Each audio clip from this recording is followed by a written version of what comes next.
Radio Erna.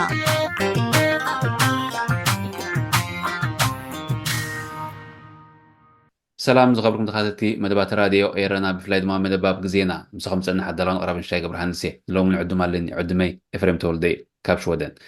اب كتما ستوكولم يزقمت لو ميغن كاب وز ايدلو بمخنياتتي اب زقنيات زي اب شودن زكايد ناي بوليتيكينياتات سومن ويدما الميدا لن تبهيلو زصواع سومن الله عمت يكايد ازي كابوتاش عمت مهرت بسرعه عمت كايد جميل له ابزي وقت زي شحن شعتي مسان شومن كم جمره يفلت بستفعل ملكع بيتون ቅርጹን እንዳተፈላለየ መጽእ ኣሎ ኣብ 1980 ከኣኒ ምስ ቀዳማይ ሚኒስትር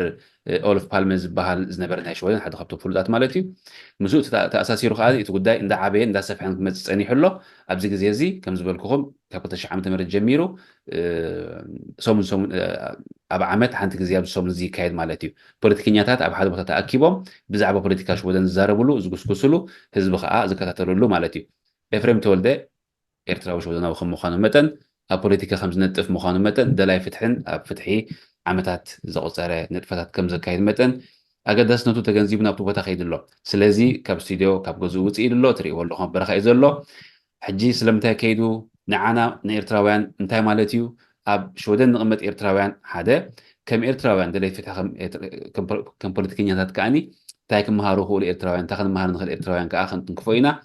ቅድሚኡ ግን ንንውሕ ዝበለ ግዜ ካብ ናይ ፍትሒ ቃልሲ ወይ ካብ ንጡፍ ንጥፈታት ተኣልዩ ስለ ዝነበረ ናብ ሶማሊላንድ ከዓ ይመላለስ ከም ዝነበረ ስለ ዝፈልጥ ኣነ እንታይ ነይሩ እቲ ምክንያት ናብኡ ዘመላለሶ ክነግረኒ እዩ እሱ መጀመሪና እዩ መወዳእታና ከዓኒ እዚ ሰማያዊ ማዕበል ዝበሃል ኣብቲ ዛዕባ ኣብቲ ዘለዎ ንሱ ተተንኪፉ ዶ ፖለቲከኛታት ናይ ሸወደን ከመይ ሪኦሞ ከመይ ትንክፍዎ ወይ ከዓ ከመይ ዝክርዎ ንሱ ኸ እንታይ ገይሩ ብዛዕባኡ መግለፂ ሂቡ ዶ መረዳእታ ሂቡ ዶ እቶም ኣብ ብሉ ሪቮሉሽን ዘለዎ መንስያት እንታይ ክኸስቡ ክእሉ ካብዚ ኣጋጣሚ እዚ እቶም ናይ ኤርትራ ፖለቲከኛታት እንታይ ክመሃሩ ክእሉ ካብዚ ናይ ሸወደን ተመክሮ ዝብል ዛዕባታት ክንትንክፍ ኢና መጀመርታ ኤፍሬም ተወልደ ዕድሜ ኣኽቢርካ ስለ ዝመፀኻ ኣመስግነካ የቀኒለይ ሽሻይ ስለ ዝዓደምካኒ ዘክብራ ሚድያ ሬድዮ ኤሬና ዋላ ናትካ ስራሑን ነዊሕ ግዜ ካብ እስራኤል ጀሚሩ ከታተል ወይ ስለዚህ ኣብዚ ዓመደብ ስለ ዘብቃዕኒ ኣነ ካብ ልብ የመስግነካ ማለት እዩ ክብረት ሃበለይ እምበር መዘኻኸሪ መታን ገብረልካ ንውሕ ዝበለ ግዜ ካብቲ ንጡፍ ናይ ፍትሒ ምንቅስቃስ እሊልካ ነርካ ሶማሊላንድ ከም ዝኸድካ ንፈልጥ እየ ከም መእተዊ መታን ክኾነና እስከ ስለምንታይ ከድካ እንታይ ነይሩ እቲ ምክንያት እወ እዚኣ ንውሕ ዝበለ ርሒቕካ ትበሃል ምናልባሽ ጌጋ ከይትኸውን ገሊኡ ሰብ ቃልሲ ኣብ ሶሻል ሚድያ ጫውጫው ምባል ጥራሕ ይሓስቦ ይኸውን እዋ ጫውጫው ኣይበልኩን ግን ዋላ ኣብ ሶማሊላንድ ዝኸድ ኩሉ 2020 ምስቲ ኮሮና እንደ ከይደ ገለ ብኢንቨስትመንት የከይደ ገለ ክፋሉ ድማ ኣብ ገዛውን ኣብ ሓዳራይ ፍታሕ ስለ ዝገበርኩ ቁሩብ ግዜ ስለ ዘድልየኒ ከእለዩ ኢለውን የከይደ ማለት እዩ ኩሉ ሻዕ ድማ ዋዒ ነበርኩን 6 ወርሒ በፂሐ ካልኣይ እግረይ ድማ 2 ወርሒ ዝበዝሕ ሰብ ሕጂ ዘይመፃኹ ይመስሎ ምሽ ኣብዚ ሸወደን ሃገር ዝረኽበኒ ሰብ የለን ካልእ እቲ ኣብኡ ከለሁ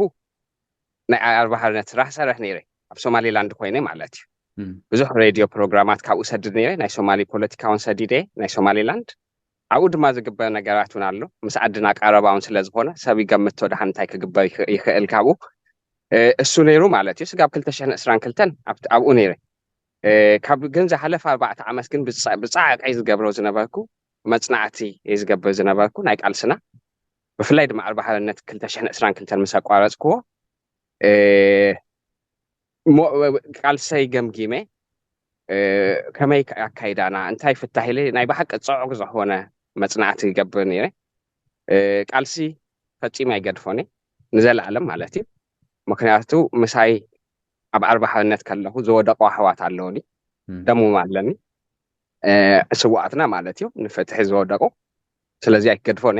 እጅውን ክቅፅለሉ ማለት እዩ መወዳእታ ግን ኣብቲ ሶማሊላንድ ኣብ 2022 መፋርቕ ኣብ ነብሰይ ከምዚ ናይ ቅትለት ፈተነ መፅዩኒ ገዛይ እውን ኣብ ሸወደን ዘወከልክዎ ሰብ ብዘይ ሕጋዊ ሸይጥዎ ማለት እዩ እዚአን ተወሳሲበን ናይ ግድን ክምለስ ኣገዲዱኒ ናይ ደቀዊኑ ስለ ዘለዎ ማለት እዩ እዚ ድሓን ምስ ጭብትታቱ ኣብ ካልእ ግዜ ክንምለስ ወይና ግን ኣይረሓቅኩን ኣብ ሶሻል ሚድያ ግን ጫውጫው ዝብል ሰብ ኣይኮንኩን እዚኣ ፈልጤ ፅቡቅ እቲ ናይ ሶማሌላንድ ተመክሮኻ ብመንፅርቲ ንኤርትራ ዘለዎ ጥቕሚ ብመንፅርቲ ንኤርትራ ዘለዎ ብርሕቀት ወይ ቅርበት ከዓ ክንትንክፎ ክንፍትን ኢና ኣብቲ ውልቃዊ ሂወት ከይኣተና ማለት እዩ ንሎሚ ግን ኣብዚ መፂኻሉ ዘለካ ቦታ እንታይ ይበሃል ስለምንታይ ኸ ናብኡ ኸይድካ ዘለኻ እቲ ኣልሜዳልን ዝበሃል እንታይ እዩ እወ ኣልሜዳለን ማለት ፖለቲከኛታት ሾደን ዝእከብሉ ክስታይ ኢቨንት እዩ ጽቡቕ ገሊጽካዮ ኣለኻ ብዙሕ ከማን ክገልጾ ኣይደልየኒ ብጣዕሚ ጽቡቕ ታሪክ ገሊጽካዮ ኣለኻ እተን ዋና መበገስቲ ነጥቢ ዝበሃሉ ካብ ሾደን ካብቶም ነኽብሮም ሚኒስተራት ኡሉፍ ፓልመ ማለት እዩ ኣብ 80ታት መጺኡ ኣብዚ መደረ ገይሩ ድሕሪኡ ድማ ካልእ ፓርቲ ሊደር ናይ ካልእ ፓርቲ ሊደር ማለት እዩ ናይ ሶሻል ዲሞክራሲ ሊደር እዩ ነይሩ ድሕሪኡ ድማ ካልእ ሰብ ድማ መጺኡ ሕጂ ከምኡ እንዳበለ ኣብ ተሰዓታት ደይቡ ማለት እዩ ኣገዳስነቱ ኣብ 2021 ክፍለ ዘመን ኣብ ዝጀመረሉ ድማ ከም ስሩዕ ዓመት ፖለቲከኛታት መጺኦም ካብ ኩሉ እዮም ዝመጹ ካብ ፓርላመንት ይመጹ ካብ ኮሚናት ይመጹ ካብ ሰሜን ስጋብ ጫፍ ሾደን መጺኦም ህዝቢ ዝረኽበሎም ምክንያቱ ኣብ ብዙሕ ሃገር ልሙድ እንታይ እዩ ማዕሲሓ ትረክቦም ፖለቲከኛታት ኣብ ምርጫ ከባቢ ጥራሕ ኢኻ ትረክቦም ሕጂ ግን ዓመት ዕድል ይፈጥረልካ ገለ ሕቶታትካ ተልዕል ዝፈረም ነገር ተልዩካ ዴባት ኣሎ ንኩሎም ኢኻ ትረክቦም ንሚኒስተር ናይ ነበ ሌና ሃልምግረን ተራኺብና ንምሳሌ ዳንኤል ሄለዲን ናይ ሚልዮ ፓርቲ ሓምላይ ፓርቲ መራሒት ተራኺብና ምስ ክሪስ ዲሞክራተና ተራኺበ ዳጋ ምስ ኩሎም ፖለቲከኛ ፓርቲታት ተራኺበ ምስ ስቨርያ ዲሞክራቲካ ይተረፈ ተዛትየ ማለት እዩ ኣገዳሲት ዘተገይረ ማለት እዩ ዋና መምጽኤ ጉዳይ ሓቲትካኒ ዲሃብ ቀጻልያ ወይስ ኣልሜዳለን ጥራሕ ሓቲትካኒ ስለዚ እሱዩ ታሪኩ ብጣዕሚ ኣቅኒኡኒ ብጣዕሚ ደስ ዝብል እዩ ክትገልጾ ይከብደካ ማለት እዩ ዋላ እኳ ቃልሲ ብእግርና ሆቴል ገለገለ ኣይረከብኒ ኣብዚ ከተማ ኣብ ሙሉእ እዩ ዝብል ከተማ ብከምኡ ኢና ኣብ ፀርግያን ኣብ በረኻ ንድቀስ ዘለና ማለት እዩ እወ ሕጂ ስለምንታይ ካ መፂኻ ክብለካ እንዴ ንስኻ እንታይ ክትብል ስለ ዝደለካ ኢኻ እንታይ ክትከስብ ስለ ዝደለካ ኢኻ መፂኻ ክብለካ እየ ብድሕሪኡ ብእምሮካ ሒዝካዮን ክትፀንሕ ፖለቲከኛታት ናትና ካብዚ እንታይ ይኸስቡ እንታይ ይመሃሩ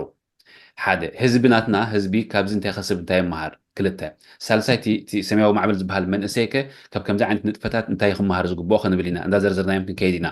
ሕጂ ንስኻ ግን ስለምንታይ ኢኻ መፂኻ እንታይ ክትከስብ ስለ ዝደለካ ኢኻ እንታይ ክትሕልፍዎ ትደሊ መልእኽቲ ስለ ዘሎ ኢኻ መፂኻ ከድካ ናብኡ ማለት እየ እወ ብዓቢኡ ጉዳይ ሃገረ እዩ ሓደ ሴንተር ፓርቲ ኣባሌ ኣናላሰስ ናይ ኦትሪከስ ናይ ወፃኢ ጉዳያት ሓላፊ ንራኸብ ነርና ኣብዚ ንረኺበ እያ ኣዘኪረያ ማለት ዝሓተትክዋ ሕቶ ማለት እዩ ኣብቲ ናይ ወፃኢ ጉዳያት ዝውስን ኮሚቴ ቻምበር ወይ ድማ ኡትሪከስ ኡትስኮት ማለት እዩ ሕጂ ከስምዖም ዝሓዝክዎን ወረቃቀት ኣለዋ ብዛዕባ 2% ብዓቢዩ 2% ዘይፈልጡ ሌና ሃልምግረን ኣይትፈልጥን ፀኒሓትኒ ዘይሕጋውነቱ ተዛቲና ማለት እዩ ምስ ናቶም ወኪል ቫይስ ታለስ ፐርሶን ወይ ድማ ቫይስ ክስታይ ማለት እዩ ቫይስ ኡድ ፈራንደ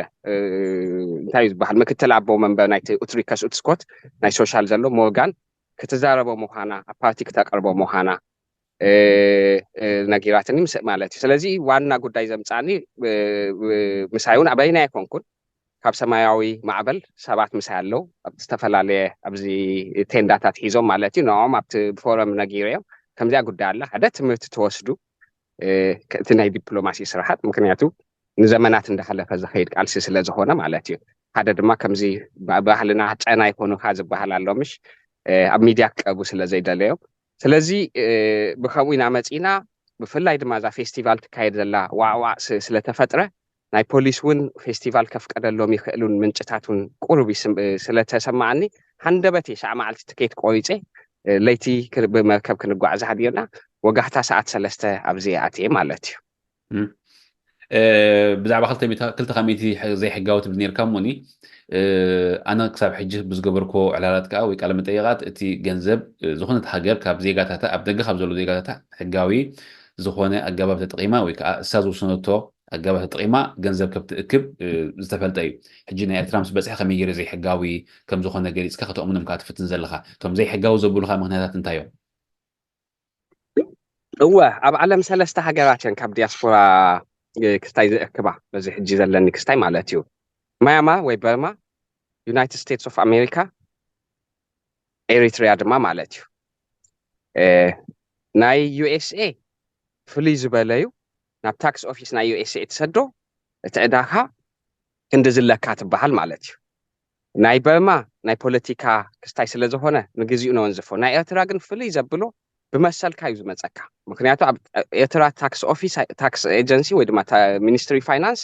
ኣይኮነን ኤፍሬም ክንድዚ ዕዳለካ ካብ ትገለገለ ዝብለካ ንኤምባሲ እዩ ዝእክብ ኤምባሲ ድማ ብፓስፖርትካ ብመንነትካ ብመኪል ወኪል ክስታይ ወኪል ክትገብር ተልዩካ ንብረት ተልዩካ ናይ ቆልዓ ናይ ልደት ምስክር ወረቀት ክተውፅ ተደሊኻ በዚአን እዩ ዝሕዘካ እጂ ዝብዓብዩ ኢሌጋል ዝገብሮ ማለት እዩ ምክንያቱ ቪየና ኮንቬንሽን ዝበሃል ኣሎ ወል ናይ ቪየና ኤምባሲታት ዘቀመጦ ነገራት ኣሎ እንታይ መሰሎም እንታይ ክገብሩ ይኽእሉ ገለ እዚአን ድማ ከም ታክስ ኦፊስ ኮይነን ታክስ ካብ ዜጋታት ክሕድጋ ሞናትና ድማ ብዓመፅ እንዲዩ ንክገብራ ሕጊ ኣይሂበኒ እቲ ዝዓበየ ግን ካብዚአን ዝዓበየ 2% ካብ ዝጀመረ ብ17 ፕሮክላ ኣዋጅ 17 ናይ 91 ንስንኩላን ንስዋዓት ስድራ እንዘን ተፈጥሯዊ ሓደጋ ንዘጋጠሞም ዜጋታትና እዩ ዝብል እዚ ገንዘብ ናብዚኦም ሰባት ኣትዩ ኣይፈልጥን እዩ ሚኒስትሪ ፋይናንሱን ኣትዩ ኣይፈልጥን እዩ ብዘይ ሕጋዊ ኣብዚ ኣቱ ናብ ገለ ሰብ ኣካውንት ይኸይድ ዘይ ሕጋዊ ኣፅዋ መግዚ ገለ ይጥቀመሉ እዚ ድማ 2013 ሪዞሉሽን 2013 ናይ 2011 ናይ ዩናይትድ ኔሽንስ ሪእወይ ኣፅዋ ክግዛኣሉ ከሎ ንሶማሊ አልሸባብ መደገፊ ማለት እዩ ሶ በዚአን ረቆሒታት ኩሉ ብፍላይ ድማ ብዓብዩ ንዓይ ከም ኤርትራዊ ከም ሾደናውን ምስ ራሻ ናይ ኣፅዋን ናይ ኩናትን ስምምዕ ስለ ዝገበረት ፕሬዚደንት በዓሉ ኣብዚ ኩናት ኣለና ምስ ራሻ ጎን ክንስለፍ ኢና ኢሉ እንታይ ዝበሃል ካኖን ፎደር ዝበሃል ንኤርትራዊ ሲ ናይ ጥይት መዛሃሊ ክጥቀመሉ ይሓስብ ከም ዘሎ ንሰናይ ክረክብ ንሰሊ ክጥቀመሉ ከም ዘሎ ሓበሬታ ኣለና ዩሮፕን ከሸብራ ይኽእል እዩ ዝብል ገም ስለ ዘለና ካብቲ ማሕወር ክስበር ዘለዎ ማሕወር ናይ ስርዓት ሓደ እዩ ብዙሕ ክዝስበር ኣለዋ ወተሓደራዊ ፀጥታዊ ገለ እንዳበልና ናብቲ ጊላይ መቁራፅ እንዲና ክንከይድ ግን እዚኣ ኣገዳሲት ፅላት ስለ ዝኾነት ዓብ ድፍኢት ናይ ምግባር መደብ ሒዝና ኣለና ነዘን ዝመፃ ኣዋርሕ 6 ወርሒ መበገሲኡ ድማ እዚዩ ኣብ ጋንታና ጠበቃታት ኣለው ናይ ሕጊ ክኢላታት ኣለው ናይ ፓርላመንታርያንስ ኣለው ኤርትራውያን ኣለው ነዚ ነገር ክነበግሱ ሓደ ክስታይ እውን ስለ ዝኸውን ማለት እዩ ፌስቲቫል ድማ ከም ንፈልጦ መባኣሲ ሰባት ገለ ስለ ዝኾነ ንኡን መንግስቲ ስጋት ካዝና ዝኣቱ ፕሮፓጋንዳ መግበሪ ቆልዑ ጥይት እንዳረኣኻ ከም ክላሽን ኣይንደልን ሰላም ኢና ንደሊ ንሕና ክላሽን ከምዚ እንዳበሉ ከም ተጋደልቲ ክኸዱ ታሪክና እዩ ሕጂ ግን ንሰላም እዮም ተቃሊሶም ራህዋ ፍትሕን ዘለዋን ኤርትራይን ተቃሊሶም ስለዚ በዚአን ክልተ ነገር ተንቲነ ይኸውን መሊሰልካ ክኸውን ተስፋ ገብር እዋ ስቲል ሕቶ ፈጢርካ ኣለኻ ግን ናብቲ ዛዕባና መታ ክንምለስ እሞ እዚ ትብሎ ዘለካ መረዳእታ ንመን ኢኻ ኣካፊልካዮም እንታይ ግብረ መልሲ ረኺብካ ካብቶም ዘከፈልከዮም ፖለቲከኛታት ትፅልዋስ ከመይ ስማዓካ ንዓኻ ከመይ ረኺብካዮ ገሊኦም ፈሪሞምለይ እዚ ኣብዚ ዳ ኣብ ጎንካ ናይሎም ፈሪሞምለይ ንምሳሌ ሽሞም ከይጠቀስኩ ካብ ፀጋማይ ፓርቲ ቬንስተር ዝበሃል ማለት እዩ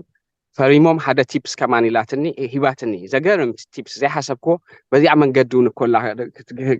ክንደፍኦም ንኽእል ኢላ ነጊራትኒ ማለት እዩ ኮንታክታን ፊርማን ኣብ ዝኾነ ናተይሽም ተጠቀሙሉ ኢላ ሊበራለና እዚ ዳ ከየንበብኮ መልሰልካ ፀጠው ክብል ኣለዎ ኢሎምኒ ማለት እዩ ክሪስ ዲሞክራተና ደብዳቤ ገዲፈሎም ኣብዚ ኣብዙ ሓፍልጦ የብለይን ኢሉ ንትሰብ ይቀያየሩ እንዲዮም ንሓንሳብ ፓርቲ ሌዳር ይፀንሕ ኣብቲ ደድኳን እዩ ዘለዎ ተቴንዳየ ንሓንሳብ ገለ ሰብ ይፀንሕ በቲ ሓላፍነቱ ማለት እዩ ሕጂ እንክልይል እንዳበልካ ኢኻ ትውዕል ዘን ክመፅእ ከሎ ተድልየካ ሰብ ተኣቱ ማለት እዩ ከም ኩናት ሓረስቲ ክስታይካ ትሕቦ ስለዚ ብሓፈሽኡ ካብቲ ዝገመትኮ ላዕሊ ሓንቲ መዓልቲ ውዒለ 80 ሚእታዊ ናይ ስራሕ ግን ሰሊጡኒ 20% ሎም ይተሪፉኒ ቀዳም ስለ ዝኸይድ ስጋብ ቀዳም ኣለኒ ስለዚ ስቨርየ ዲሞክራተርና ከይተረፈ ኣብ ሃገር ንሕና መዕበልቲ ሽወደን ካብ ዝደልዩ ሰባት እየን ሽወደን ካብ ዝፅዕሩላ ታክስ ካፍለላ ዓድያ ንስኹም ተመሳሳሊ ኣለኩም ስትራቴጂና ይፈላለዩ ብከመይ መገዲ ንስኹም ትበፅሖ ይፈላለዩ ኣብዚኣ ነገር ግን ናይ ክልቴና ናይ ሓባር እያ ምክንያቱ ሽወደን ቴሮራይዝ ክትገብር ኤርትራ ኣብ ኩናት ክትኣቱ ኤርትራዊ ኣብ ጥጥቆ ኩናት ክትጠቕ ኣይደልዮኒ እሳ ግን ኣይኮነትን ተገድሶ ምሳ ሽወደን ከይትሽበር ዘሕጋዊ ሰልዲ ናይ ሽወደን ኣብ ሽወደን ዝተጠረየ ሰልዲ ዲክታተራት መተባብዕን ዲክታተራት መሕየልን ክኸውን يبلون زبل صفيح مرقت يزلو مالتيو دحريو مستملسنا بستوكولم البرلمان هيرينج كجباي سيمينار كجباي برلمانتاريان عكيوم إذا قداي ماليشنا كنزاربلوينا أبزي أطرح يكونن أيتقسني عشرة برلمانتات أب أوروبا كنكيد مدبال لنا زمت كده كل تسمون أب إنجليز كايدة أب أون تمساسالي صراحتنا مقبا وفر له مالتيو طبعا حجي كم شودناوي متأنون كم شودناوي كم مخان كم متأنون حزب شودن أبزي قاطع من تايز خصب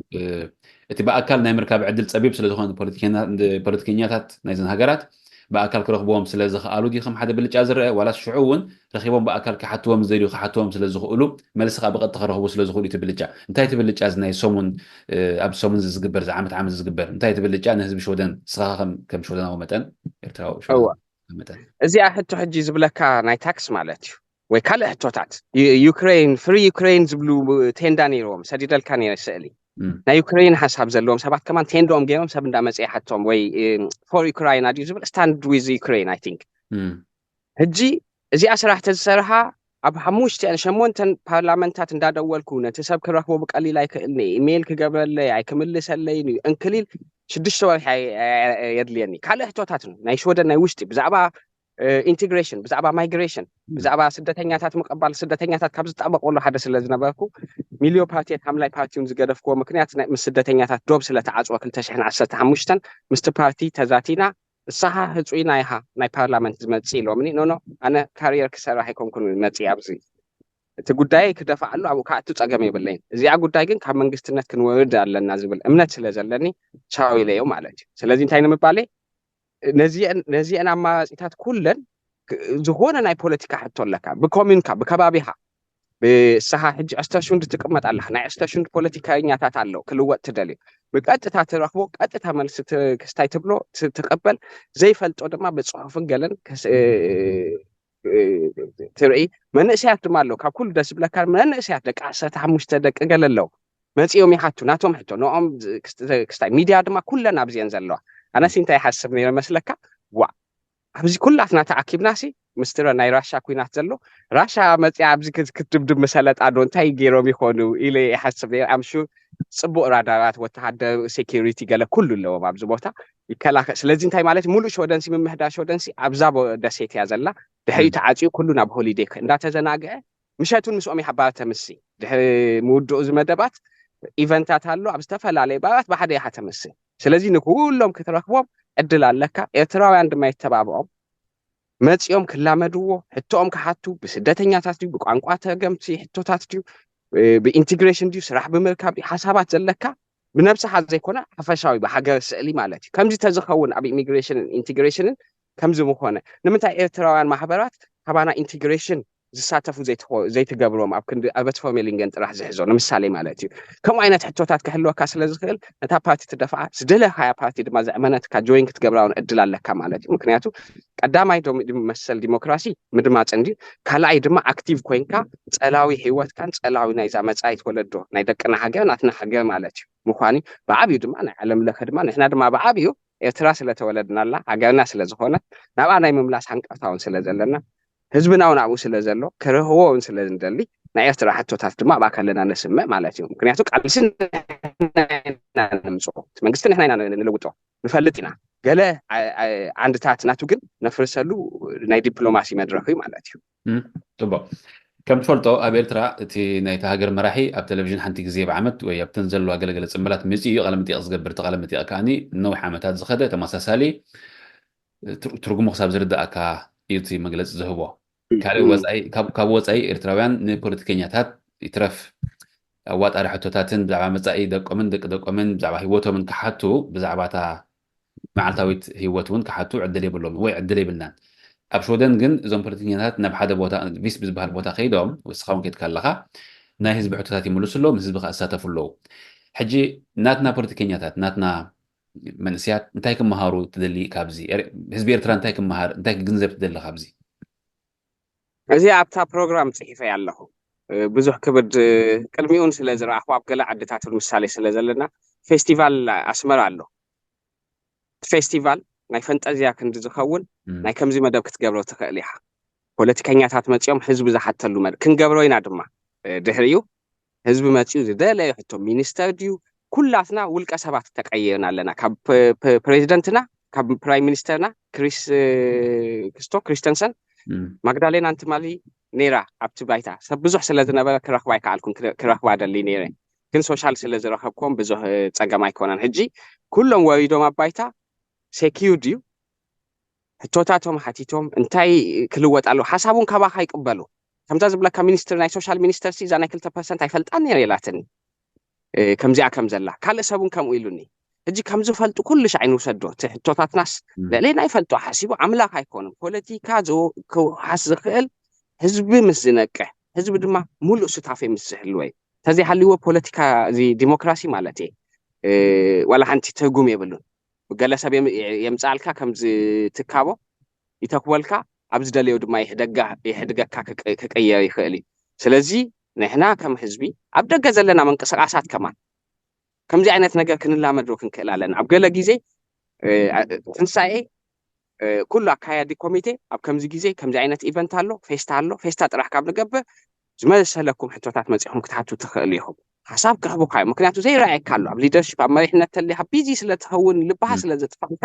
ዘይረኣየካ ነገር ኣሎ ካብዚ እውን ክንላመዶ ንኽእል ኢና ፌስቲቫል እንዳገበርና እዚ ፌስቲቫል ፈንጠዝያ ዘይኮነ ናትና ፌስቲቫል ፖለቲከኛታት መፂና ኤፍሬም እንታይ ጌርካ ንኤርትራ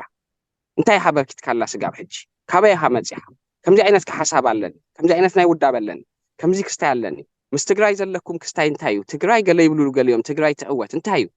ገለ ኣነ ኢለ ኣይፈልጥኒ ግን ነገሩ እዩ ዝብለካ ህዝቢ ክሓተካ ምክንያቱ ማይክሮፎን ሂዝካ ምልፍላፍ ኣልሚዶ ምናዮም ፅቡቅ ጌርና ንኽእሎ ኢና ምምላስ ምስ ሰባት ኮፍ ኢልካ ባይታ ምዝታይ ክትእምኖ ምኽኣልን እዚኣ ግን ኣይተለመድናያን ክንላመደላ ኣለና ጥቡቅ ሕጂ ናብ ወቅት ከይድ ከለካ ንስኻ ብውልቂ ወፃኢታት ከመይ ይሽፍነልካ ምክንያቱ ካልኦት ሰባት ክኸዱ እንድሕር ደልዮም ዘሎ ወፃኢታት መን ይሽፍነሎም ብከመይ ክሽፍንዎ ክእሉ ከመይ ምድላዋት ክገብሩ ኣለዎም ኣብ ግምት ክእትውዎ ስለ ዘለዎም ከም ሓበሬታ ክትህበኒ ስለ ዝደለኸ ሰማዕት እውን ነዚ ኣገዳስነት ናይዚ ጉዳይ እንዳነገርናዮም ከለና ግን ወፃኢታት ዝምልከት ከዓኒ ከፍ ኢላዊ ሓበሬታ ተሃብካዮም ፅቡቅ ኢለ ሓሲበ እየ እወ ዝኾነ ሰብ ዝመፅእ ኣብዚ ብናይ ውልቁ እዩ ዝመፅእ ብፓርቲ ወኪሉ ዝመፅእ ሴንተር ፓርቲየት ወኪል ኣይመፃኹን ምክንያቱ እሶም ወኪል ተመፅእ ኣብታ ቴንዳ ጠጠው ክብል ጊዜይ ክህልወኒ ነዚ ከም ውልቀ ሰብ የመፅእ ማለት እዩ ከም ውልቀ ሰብ ስለ ዝኾንኩ ናይ መርከበይ ናይ መንበረይ ናይ ገለይ ባዕለይ ዝኸፍሎ ይገርመካ ሆቴል ነዛ ሰሙን ልዕሊ 10,000 እዩ ዘሎ ክንዲ ምንታይ ደዊልካ እውን ኣይትረክቦን ፉል ቡክ ድዩ ካምፒንግ ከይተረፈ ፉል ቡክ ድዩ ካምፒንግ ኣይኮናን ዘለና ንሕና ነፃ በረኻ ኣለማነ ሬተን ዝበሃል ኣላ ኣብ ሽወደን ብጣዕሚ ፅቡቅ ሕጊ ዝኾነ ሰብ 24 ሰዓት ኣብ ዝኾነ ናይ ህዝቢ ናይ ውልቀ ሰባት እውን መሬት ንኦም ዘይርብሾም ተኮይኑ ክሓድር ይክእል ቴንዳ ገይሩ ዝብል ሕጊ ኣለና ንዓ ድማ ተጠቂምና ኣላ ማለት ስለዚ ወፃኢታተይ ኣነ የሸፊነላ ኣነ ባዕለይ ክስታይለዮ ብሕፁፅ ስለተበገስኩ ሰማያዊ ሰውራ ምስኦም ብጥቡቅ ሰርሐ ሰማያዊ ማዕበል ማለት ምክንያቱ ንኦም ነጊረ ኣፕሩቭ ግበሩለይ ባጀት ከምዚ ገለ ክብል ግዜ ይወስድ ስለዚ ብናተይ ሕፁፁን ስለ ዝነበረት ብናተይ ወፃኢታት የተበጊሰ ክቁጥብ ድማ ስለ ዘለኒ ኣብ በረኻ ሓዲረ ማለት እዩ 10,000 ሓደ ፅቡቅ እዩ ኣይፀልኦን ካምፒንግ ገብረ ምስ ደቀዩን ዓመት ገብረ ብእግርና መኪና ገለ ከይሓፅና ሰዓታት ንኸይድ ተሸኪመ ገለ ኣይፀልኦን ፊትነስ እዩ ምክንያቱ ብጣዕሚ ተሪሩ ከቢድ እዩ ግን ኩሉ ይምህረካ እዩ ዝኾነ ተሪሩ ነገር መብፂሑ በፂሕካ ከም ትዕረፍ ስለትፈልጥ ምስ ዕረፍካ ኩሉ ይርሳይ ስለዚ ከቢድ 50 ኪሎ ገለ ይኸውን እዚ በዚ ክስታይ ኣሎ በዚ ራይካ ተኮይኑ መደቃሲ ከም ዝፍርናሽ ዝመስል ኣሎ በዚ ክስታይ ኣሎ በዚ ቴንዳ ኣላ ዋው ስለዚ ከቢድ ካፊ ግን ኢትስ ፋን ፊዚካሊውን ሕማቅ ኣይኮነን ንወተሃደር ኤርትራ ድማ እዚ ኩሉ ወተሃደርና ከምዚ ክሕዝመና ያሉ ተረድየካ ፅቡቅ ሕራይ ክሳብ መዓስ ክሳብ የት መዓልቲ ወይ ክሳብ መዓስ ክፀንሕ እቲ ፍፃሜት እቲ ኣልሜዳል እንትበሃል ናይ ፖለቲከኛታት ሰሙን ካብኡ እስኻ ብዛዕባ እዚ ናይ ሰማያዊ ማዕበል ቅድሚኡ እንድሕር ኣሎ ኮይኑ ነጥብታት ክጥቀስ ኣለዎ ትብሎ ክጠቅስ ዕድል ክበካ እየ ግን ናብቲ ሰማያዊ ማዕበል ዝበሃል ዘሎ ናይ መንስያት ምንቅስቃስ ገፅ ንክናቱ ኢና እስኻ ብዛዕባ ኡ ጠቂስካሎም ዶ ክተረድኦም ፈቲንካ ዶ እቲ ዝግበር ዘሎ ፌስቲቫላት ጉድኣቱ ወይ ከዓኒ ጥቕሙ ክተረድእ ፈቲንካ ዶ ብዛዕባ ሰማያዊ ማዕበል ዝበልካዮም ነገር እንተሎ ክትነግረኒ እሶም ዝመለሱልካ ነገር እንተሎ ክትነግረኒ መረዳእትኦም ከመይ እዩ ፍልጠቶም ከመይ እዩ ቅርበቶም ከመይ እዩ ስምዒቶም ከመይ እዩ ብዛዕባ እዚ ናይ መንስያት ምንቅስቃስ እዚ ሰማያዊ ማዕበል ዝበሃል መንእሰያት ኣሕዋትና ገሊኦም ደቅና እውን ክቀርቡ እዮም ዝገብርዎ ምንቅስቃስ ብርኡይ ኣብ ትዊተር ዝገብርዎ ዘሎ ካምፔን ትዊተር ማለት ልክዕ ከምዚኣ ብዙሓት ፖለቲከኛታት ትረኽቦ ብጣዕሚ ኣሜዚንግ ዝኾነ ካምፔን ይገብሩ ኣለዉ ሶ ተፈሊጦም ኣለዉ ማለት እዩ እቲ ስርዓት ከፀልሞም ፈቲኑ ቫዮለንትዮም ተሓረምትዮም እምደብዮም ገለመልታት ኢሎም ንገሊኦም ክስታይ ክብልዎ ፈቲኑ እሱ ኣይኮነን ተሓቂ ብጣዕሚ ንቑሓት ዝኾኑ ኣነስ ተስደምመኒ ሽሻይ ሓወይ እንታይ ተስደምመኒ መስለካ ኣብ ሓንቲ ሃገር መግዛእቲ 20-30 ዓመት ተኸይዱ ዝበዝሐ ህዝቢ ይዳሓል እሞ ኣንጎሉ ይድፈን እዩ ከም ኖርዝ ኮርያ ማለት እዩ ድሕሪኡ ኖርዝ ኮርያ ንጉሶም ናይ መጀመርታ 3 ወለዶ እንዲኦም ዝገዝእዎ ዘለዉ ናይ መጀመርታ ክስታይ ከም ዝመተ ከማን ኣይቅበሉኻን እዮም ናብ ሰማይ ትኽ ከም ዝበለ ከም ዝኸደ እዩ ኢሳያስ ድማ እዚኣ ቲዮሪ ይፈቲንዋ ኣብ ዓድና እዚ መንእሰይ ግን ፈንጢሱ ወፂኡ ነዚ ኩሉ ሸርሕታት ተንኮላትን ፈንጢሱ ወፂኡ ንመሰሉ ድማ ይቃለስ ምህላው ብጣዕሚ ዘሕብን እዩ ብሓደይና ኣነ ሰማያዊ ማዕበል እዩ ምክንያቱ ሰማያዊ ማዕበል ማለት ውድብ ኣይኮነን ፖለቲካ ኣይኮነን ክስታይ እዩ ሲቪክ እዩ ከምዚ ፍኑ እዩ ንኩሉ ዘካትት እዩ ንባዕለይ ድማ ኦርጋናይዜሽን ስለ ዘለኒ ከም ኦርጋናይዜሽን ኣለኒ ኣነ ክስታይ ዝህቦ ወኪልካ ንሓደ ማዕበል ገለ ነገር ክትውክል ከቢድ እዩ ግን ከም ፖለቲከኛ ድማ ናተይ ርእይቶ ይህብ ሰማያዊ ማዕበል ድማ ነቲ ዝብሎ ዘለኹ ይሰማማዓሉ ማለት እዩ ምክንያቱ ተዛሪበዮም ይሰርሑ ልዕለይ ይሰርሕሉ እዮም ዘለዉ ልዕለይ መስዋዕቲ ይከፍልሉ እዮም ዘለዉ ስለዚ ብኤርትራዊ ማሕበረሰብ ይገርመካ ዝሰማዕኽዎ ሓደ እንታይ ኢሉኒ እንታይ ይውስኹም ኢሉኒ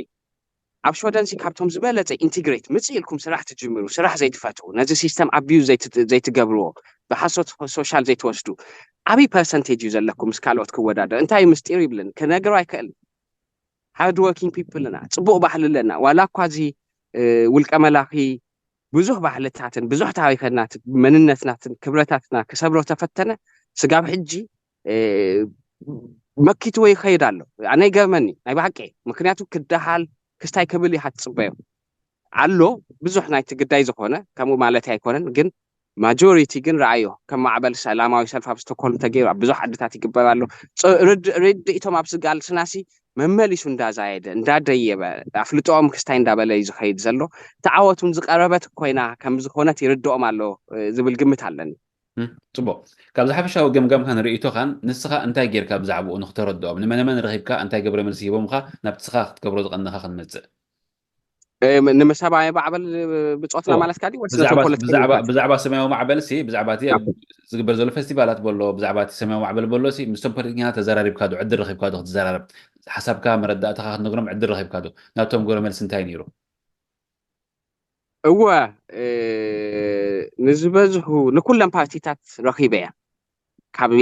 ሸሞንተ ሪክስ ዳክስ ፓርቲታት ኣለዋ ናይ ፓርላመንት ፓርቲ ኣለዋ ኣብ ሾደን ማለት እዩ ቬንስተር ሶሻል ሚልዮ ሶሻል ዲሞክራተርና ሴንተር ሊበራለርና ሞደራተርና ስበሬ ዲሞክራተርና ማለት እዩ ካብ የማን ናብ ፀጋብ ክኸዶ ኣለኹ ንኩሎም ረኺበ እዮም ዝተፈላለዩ ሰባት እዮም ገሊኦም ዲሲዥን ሜከርስ ወሰንቲ ሰባት ኣይፀንሑካን እዮም መልእክቲ ጥራሕ ከምዚ እንታይ ዝበሃል ፈልሲ ዘርኢኻ ትኸይድ ማለት እዩ ኣብቲ ሰብ ድሓር ወረቀት ገዲፍካሉ ኣለኻ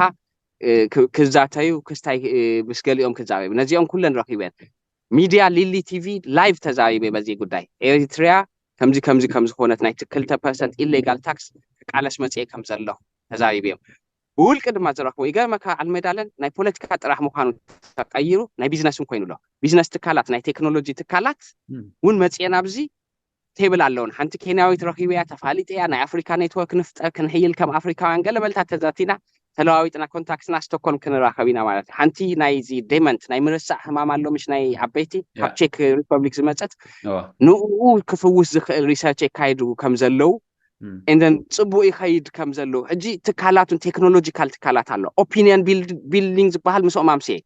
ሓሳባት ምልዋጥ ዝበሃል ከምዚ ማሕበር ኣለዋ ሕጂ ማሕበራቱን ብዙሓት ፀለውቲ ትዝገርመካ ፖለቲካል ዘይኮናት ፀለውቲ ማሕበራት ኣብ ሾደን ኣለዋ ዝበሃል ካብ ጋዜጠኛታት ካብ ዳገንስ ኒሄተር ጀሚርካ ዳገንስ ኢንዱስትሪ ኤስቪቲ ኩለን ሚድያ ኣለዋ ኩለን ናይ ፊኒሽ ቴሌቪዥን ከይተረፈት ደብዳቤ ሂበዮም ከቃልህዎ ማለት እዩ 2% ናይ ኢለ ቲቪ ዝበሃል ናይ ፊንላንድ ቴሌቪዥን ማለት እዩ ንኦም ሂበዮም ወረቀት አንብቡ ኢሎም ሓዞሞ ገለ ግዜ ሓሳብ ተመጪልኩም ብዛዕባ ክትሽፍኑ ኣብቲ መደብኩም ፊንላንዱን ኤርትራውያን ኣለውና ዘይሕጋዊ ገንዘብ ናይ ፊንላንዱን ይኸይድ ኣሎ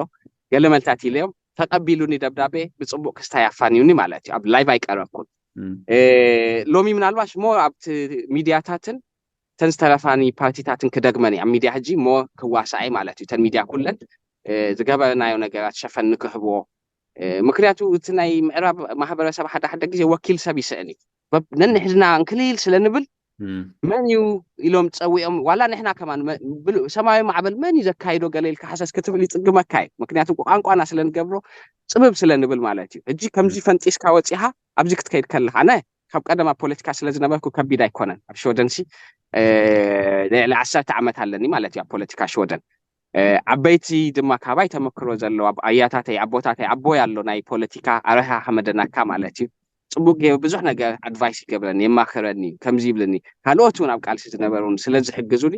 ቁርብ ኣንፈትሒ ዘለኹ ብል ስለዚ ብጣዕሚ ፖዚቲቭ እዩ ኣብ ፓርላመንት ነሓሴ ይራኽበና ተስፋ ገበረ ሬድዮ ኤረና መፅያ ሸፈነ ክትገብር እዋን እውን ተስፋ ክገብር እየ ብዝካለና ክንፍትን ኢና ማለት ኣብ ሾደን ስለ ዘለና ኩሉና ማለት እዩ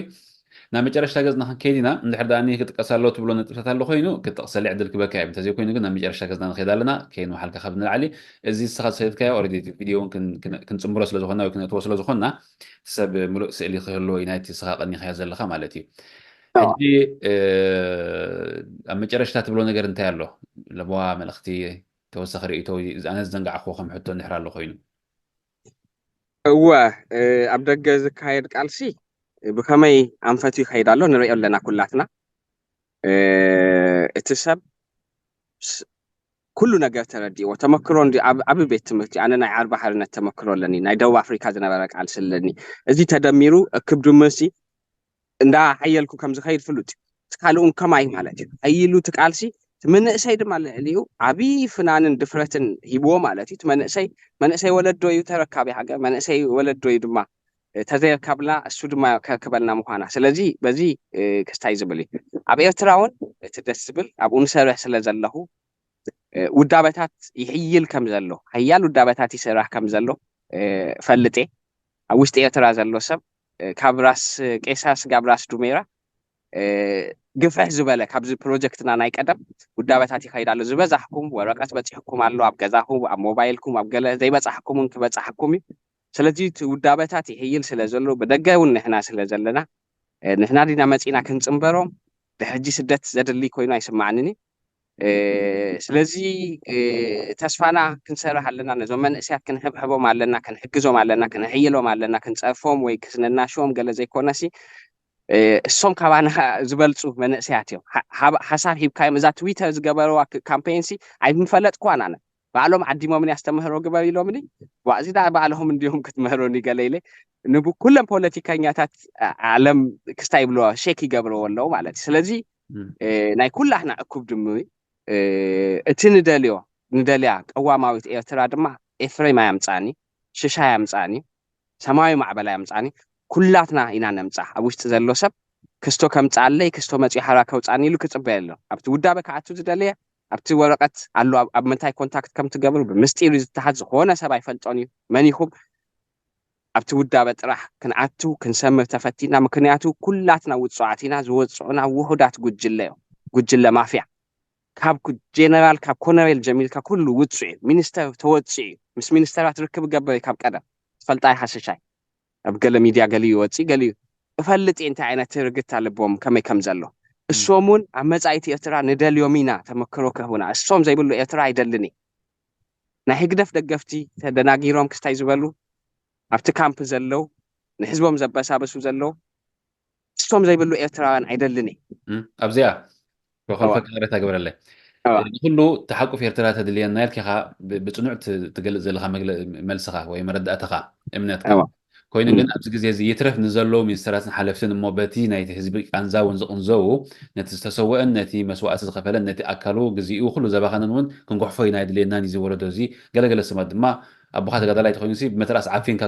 ቅተሎ ዝብሉ ኣሎ ጎስጓስ ማለት እዩ ሕጂ እዚ ከመይ ገይሩ ክስኻዕ ክእል ንስኻ